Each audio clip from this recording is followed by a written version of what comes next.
Dans un monde constamment attaqué par des monstres colossaux appelés kaiju, le Japon est en première ligne. Ces créatures dévastent les villes, laissent derrière elles chaos et désespoir, mais aussi des héros. Pour protéger la population, la force de défense est créée, une unité d'élite composée de soldats surentraînés et armés d'armes de haute technologie. Chaque combat est une bataille pour la survie de l'humanité. C'est dans ce contexte que nous faisons la rencontre de Kafka Ibino, un homme de 32 ans qui, autrefois, rêvait de rejoindre cette force de défense. Mais les années ont passé, et il a échoué à plusieurs reprises aux examens d'entrée. Résigné, Kafka travaille désormais dans une société de nettoyage, spécialisée dans l'élimination des restes de kaiju après les combats. Un travail pénible, dangereux et surtout loin de son rêve. Pourtant, son ambition n'a jamais disparu. Il partage ce rêve avec Mina Hashiro, son amie d'enfance, aujourd'hui devenue capitaine de la force de défense. Mina est admirée de tous, une véritable figure d'autorité, et représente pour Kafka la preuve vivante que leur rêve commun était possible. L'histoire prend un tournant le jour où Kafka fait équipe avec Reno Ichikawa, un jeune homme déterminé à intégrer la force de défense. Reno admire le courage et la ténacité de Kafka et, à son contact, Kafka retrouve une partie de son enthousiasme. Ensemble, ils affrontent la dure réalité de leur métier, jusqu'au moment où un événement bouleverse tout.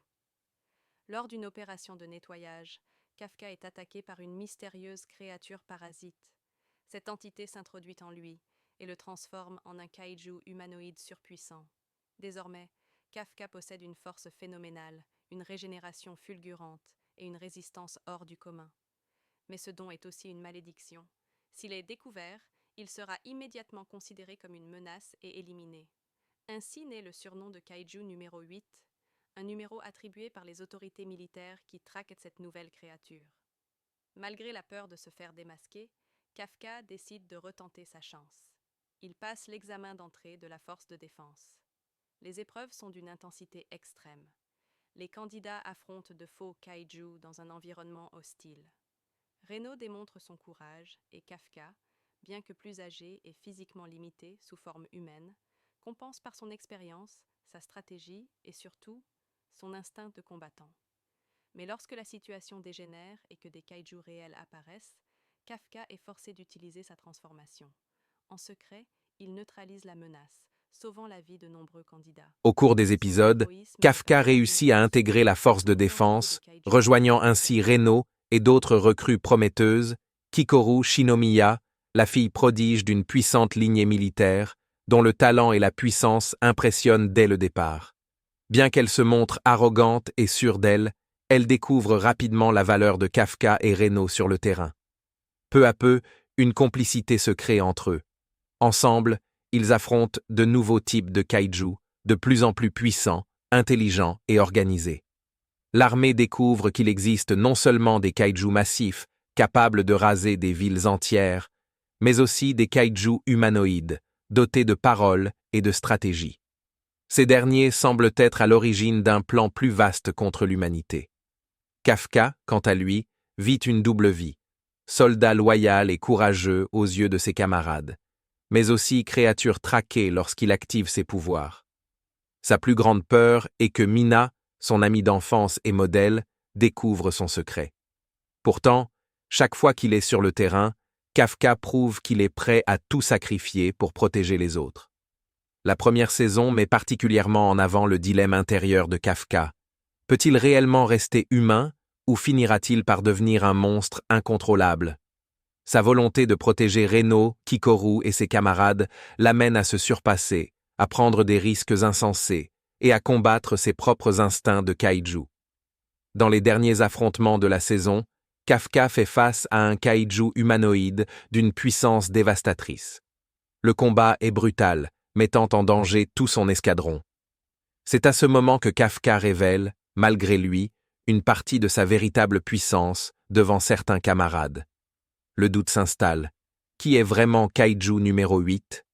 Un ennemi à abattre ou un allié indispensable? La saison 1 s'achève sur une note intense. Kafka est désormais intégré à la force de défense, mais son secret pèse plus lourd que jamais. Les kaiju se préparent à lancer une offensive encore plus grande et l'équilibre entre l'humanité et ces monstres titanesques est plus fragile que jamais. Entre amitié, sacrifices et batailles épiques, Kaiju Ne08 saison 1 n'est pas seulement l'histoire d'un homme devenu monstre, mais celle d'un héros qui cherche à prouver que, peu importe son apparence, dans un Japon moderne, la paix n'est qu'une illusion et sa volonté de protéger car depuis des décennies, le pays est assiégé par des créatures gigantesques appelées Kaiju. Ces monstres apparaissent sans prévenir, détruisant tout sur leur passage, semant la peur et la mort. Chaque attaque est un rappel brutal de la vulnérabilité humaine face à ces forces de la nature. Mais au milieu de ce chaos, une organisation tient bon, la force de défense du Japon. Ces soldats d'élite, équipés d'armes avancées, affrontent les kaiju au péril de leur vie. Pour le public, ils sont des héros, mais derrière l'image, leurs combats sont sanglants, épuisants et toujours incertains. C'est dans ce monde que nous suivons l'histoire de Kafka Hibino. À 32 ans, il n'est plus ce jeune homme plein d'espoir qu'il était autrefois. Son rêve de rejoindre la force de défense s'est brisé après plusieurs échecs aux examens d'entrée. Résigné, il travaille aujourd'hui dans une société de nettoyage post-kaiju, une équipe qui ramasse les cadavres de monstres, découpe leurs restes et nettoie les zones de destruction. Un métier ingrat, dangereux et peu glorieux, mais nécessaire. Pourtant, au fond de lui, Kafka n'a jamais abandonné. Son cœur bat toujours pour ce rêve. Car, enfant, il avait juré avec son ami d'enfance, Mina Hashiro, qu'il combattrait côte à côte pour protéger les innocents. Mina a réussi. Elle est devenue capitaine de la force de défense, respectée et admirée. Kafka, lui, n'a fait que s'éloigner de cette promesse, ce qui nourrit en lui une amertume profonde. Sa routine change le jour où il fait la rencontre de Reno Ichikawa, un jeune recrue pleine d'ambition. Reno n'a pas peur de dire ce qu'il pense. Il veut rejoindre la force de défense, et il ne voit aucune gloire dans le travail de nettoyage. Au départ, Kafka se sent vexé par son audace, mais Reno rallume en lui cette étincelle qu'il croyait éteinte. En voyant l'ardeur de Reno, Kafka retrouve une partie de sa propre détermination. Tout bascule lorsqu'un kaiju parasite mystérieux s'introduit dans son corps. Kafka se réveille transformé en une créature humanoïde d'une puissance démesurée. Sa force physique dépasse de loin celle des humains, ses sens se sont affinés, et il peut régénérer ses blessures. Mais ce don est une malédiction. Désormais, il est un monstre aux yeux du monde. Les autorités lui attribuent le nom de Kaiju numéro 8, car il est la 8e créature humanoïde recensée. Malgré cette transformation, Kafka prend une décision radicale. Il va tenter une nouvelle fois de rejoindre la force de défense. Mais cette fois, ce n'est pas seulement un rêve d'enfant, c'est une mission. Car avec ce pouvoir, il sait qu'il peut sauver des vies. Même s'il doit prendre des risques insensés, même s'il doit cacher sa véritable identité. L'examen d'entrée est redoutable. Les candidats sont placés dans une zone infestée de faux kaiju mécaniques, conçus pour tester leurs capacités physiques et stratégiques. Les jeunes recrues, comme Reno et surtout Kikoru Shinomiya, brillent immédiatement. Kikoru, fille d'une famille influente et prodige du combat, domine l'épreuve avec une confiance impressionnante.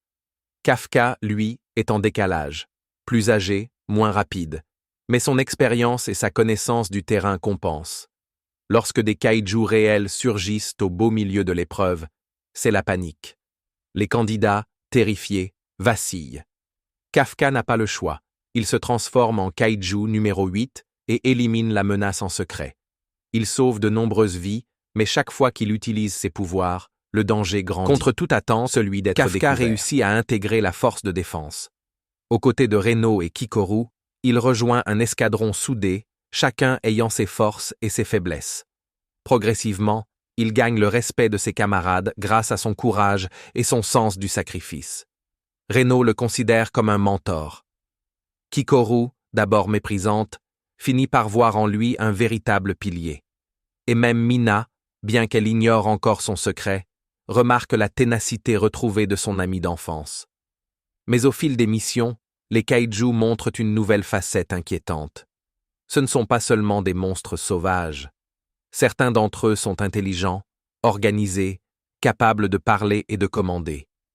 Les kaiju humanoïdes deviennent une menace centrale et derrière eux se cache une volonté: préparer une guerre d'une ampleur encore jamais vue. Kafka est pris entre deux feux. D'un côté, il est un soldat loyal qui se bat pour ses camarades. De l'autre, il est kaiju numéro 8, une cible prioritaire que la force de défense traque sans relâche. Chaque transformation est un pari: sauver des vies, mais risquer la sienne s'il est démasqué. Les combats s'intensifient. L'escadron auquel appartient Kafka affronte des adversaires toujours plus terrifiants. Dans l'un de ces affrontements, un kaiju humanoïde d'une puissance inédite fait son apparition. Le duel est brutal, mettant Kafka au bord de ses limites. Pour protéger son escouade, il doit révéler une partie de sa véritable force. Reno et Kikoru comprennent alors que leur coéquipier cache quelque chose de plus grand. Le doute s'installe. La saison 1 se conclut dans une atmosphère de tension. Kafka est désormais reconnu comme un atout majeur de la force de défense, mais son identité reste un secret fragile, menacé à chaque instant. Les kaiju, eux, ne sont plus de simples bêtes. Ils préparent une offensive massive. Et au cœur de ce champ de bataille à venir, Kafka devra répondre à une question essentielle. Est-il un monstre ou l'espoir de l'humanité? Ainsi s'achève la première saison de Kaiju numéro 8. Une histoire de courage,